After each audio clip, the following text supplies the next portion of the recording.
Okie dokie then my friends, today we've got some big Starfighter leaks. This is a follow-up to the video I made a few nights ago on May 31st, and this is pretty big. This is like unofficial information before the real marketing campaign gets going, and it's just great to learn about different actors, different characters, and trying to piece together some of the plot. I mean, I hope this film is good, and I hope it does well. You know, Disney have been saying it's their real test. It's the one to get a real idea of how fans feel about Star Wars in the 2020s. Now, I think the Mandalorian and Grogu box office kind of shows that Star Wars has fallen in terms of pop culture dominion and relevance, although there is an argument to be made that because the Mandalorian and Grogu was marketed as a small-scale spin-off, it was never going to see the performance of something like a saga movie. So the performance of Starfighter is going to be pretty fascinating to watch. And today, my friends, we have some new information. According to the account Fives Walker, who has a pretty solid track record, the codename for Ryan Gosling's character is Damon. I don't know if they derived this from the word demon because his trousers are red and black, but according to Letterboxd, the character's actual name is Sabrin Gill. Damon was just a codename. The role was initially written with an actor in their early 30s in mind, but this changed after Sean Levy saw Ryan Gosling's performance as Ken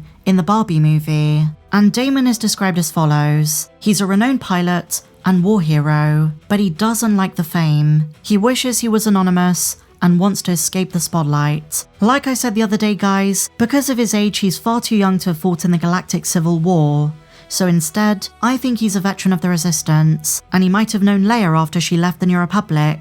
Apparently, Damon has become something of a deadbeat. He likes the bottle, ran away to an unknown backwater planet, and frequents a local cantina where Flynn Gray's character finds him. Disney Star Wars loves the fallen hero trope. Someone who was once well respected but gives up the fight. Someone who looks at the camera and says they're not who they used to be. But then a kid comes along, reignites their passion, and before they know it, they're back in the game, and they've learnt a few life lessons. And in the case of Ryan Gosling, I'm sure he's going to become the father figure that his nephew never had.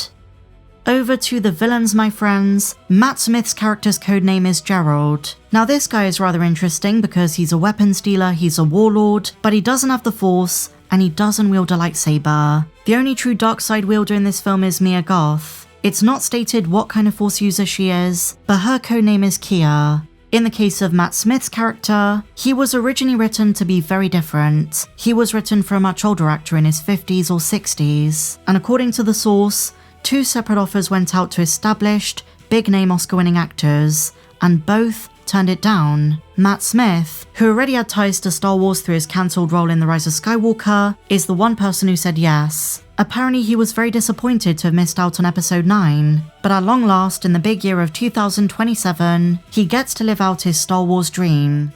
But moving on to Mia Goth's character, this is the one that is the most fascinating. The role was written by Sean Levy with a specific actress in mind, Mikey Madison. She was offered the role very early on, but she turned it down. Several conversations were had between her and Lucasfilm, and it just didn't work out. The audition process for this specific character was rather long, but finally Mia Goth is the one who landed the part. I know there's a popular criticism that Star Wars should not hire A-listers, that with only a handful of exceptions they should aim to hire unknown faces, up-and-coming actors who are talented but not very well known. Now usually I would agree with this, but the timing of Starfighter's release and its importance to the Star Wars brand might mean that name recognition gives it an extra boost, especially with the likes of Ryan Gosling who just did Project Hail Mary. And with the likes of Matt Smith, in my circles I know a lot of Doctor Who fans, and just the sentence Matt Smith in Star Wars sounds so exciting. I mean, just look how disappointed Star Wars fans were when they found out he was scrapped from episode 9.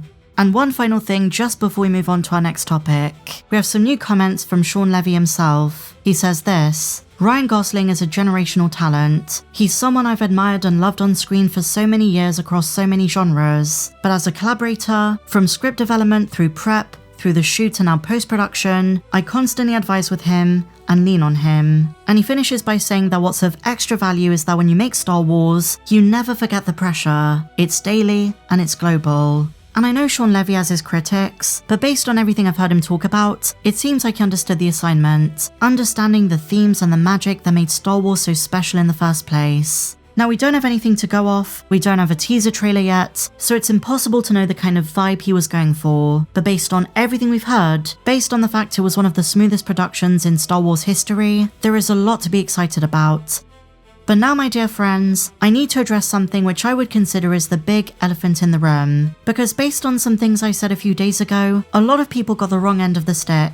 Ever since the Mandalorian and Grogu box office came in, there seems to be this narrative that says, Star Wars is finished. The Disney Plus shows diluted the brand, which I guess is arguable, but the Mandalorian and Grogu, the first Star Wars movie in years, was the final nail in the coffin. Pack it up, folks, this thing is done. And while I do think it's important to acknowledge that the box office flop is a big L for Disney Star Wars, a lot of what you're hearing is hyperbole. This idea there is no chance for Star Wars to ever make a return is kind of a baffling position. But despite being level-headed, giving you both sides, I've been accused in the last few days of not looking at the reality of the situation, which I think is silly because I have said on numerous occasions that the box office was objectively a letdown. Even if standards are different post-pandemic, Star Wars films should be performing better than this. And Forbes.com now says, The Mandalorian and Grogu Rotten Tomatoes audience score record doesn't matter. And the lowdown is exactly what you expect. They're saying that it doesn't matter the movie was liked by fans, not enough of them went to see this film. And I do agree, even if you just want to say you like the film and you don't care about the box office, it matters to Disney, and it matters to Lucasfilm, even in the small scope of the Mandoverse. The box office performance could be the difference between a sequel and never seeing these characters ever again. I will acknowledge that this movie and a few other projects have proven that Star Wars is no longer as dominant as it once was, but to say that this performance proves that Star Wars is completely dead is a bit disingenuous. It is a red flag, but it's not the only test. We can talk about Star Wars struggling all day long, but you also have to treat The Mandalorian and Grogu as a very bizarre, unique case study. The decision to put this on the big screen was a bit of a weird one to begin with, then factor in the characters past their peak a few years ago, the strange marketing, the fact this movie couldn't decide on its target audience. All of these are factors that you have to take into account. If this was a Star Wars movie with larger stakes, with some of the big players like Luke, or Obi-Wan or Vader, and it flopped just as badly, then I would agree. But there does seem to be a mischaracterization in the narrative. And I've had a lot of accusations levied towards me that I'm kicking the can further down the road. And why did they say this? Because in my videos talking about the Mandalorian and Grogu box office, I brought up the quote from the Disney exec who said, Star Wars Starfighter is the real test. If that underperforms, then, they're in a real pickle. Now here's the thing, Star Wars definitely needs a shake-up, and I don't think The Mandalorian and Grogu was the best idea for the first Star Wars film in 7 years. That being said, you can acknowledge that Star Wars isn't in the best place at the moment, while also realizing that the kind of movie Mando was isn't the be-all end-all test to see if fans still care. If this was episode 10, that would be a very different story. But people are treating The Mandalorian and Grogu like it's The Force Awakens. Was it a big L for Star Wars? I think on balance, yes. But like I said, I think 2027 might be a different story.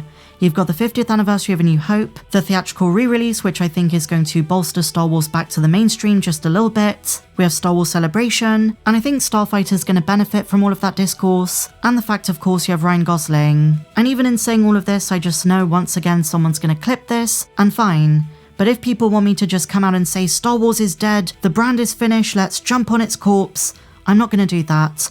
I like to cover things with a level head. There's enough tribal bullshit on YouTube, there's enough culture war nonsense, and I'm just not gonna do that. I love Star Wars, I live and breathe Star Wars. I've been here since the 90s, been a big fan of the expanded universe since I was a kid. I want the brand to do well, but I'm also honest. I don't BS you guys, if I don't like something I'll say it, and like I said last time, there is still a hunger out there for good Star Wars storytelling.